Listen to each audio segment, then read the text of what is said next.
हे guys, vlog ना शेवटपर्यंत आज नक्की पहा, कारण तुम्हाला इथूनच कळणार आहे अंशिकासोबत काय काय झालं होतं ते.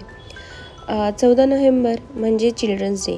त्या दिवशी आम्ही गेलो होतो मामाकडे आणि अंशिका थोडीशी इथे डल दिसत होती. अंशिकाच्या मामीने ना तिला एक स्वेटर आणला छान छान, कारण चिल्ड्रन्स डेचं गिफ्ट म्हणून. नंतर मग तिने 2 दिवस काहीच खाल्लं नव्हतं. मग मी तिला पिझ्झा छोटासा ऑर्डर करून दिला. तिने तो खाल्ला बरं का. त्याच्यानंतर अजून गिफ्ट्स आले होते, ते पण तिने ओपन केले. तिला तेव्हापर्यंत थोडंसं ठीक होती ती, पण काय माहिती काय झालं अचानक. तिला आम्ही केक कट केला घरात बनवून आणि त्याच्यानंतर आम्ही तिला बाहेर पण घेऊन गेलो थोडंसं फ्रेश होईल म्हणून.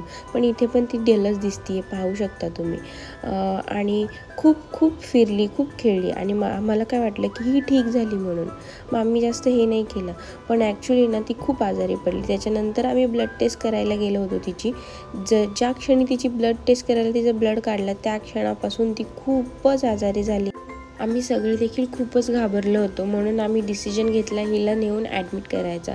नेक्स्ट व्लॉगमध्ये आम्ही तिला कुठे ॲडमिट केलं, काय झालं आमच्यासोबत, हे सगळं आहे. तुम्ही व्लॉग शेवटपर्यंत पहा आणि चॅनलला सबस्क्राईब नक्की करा.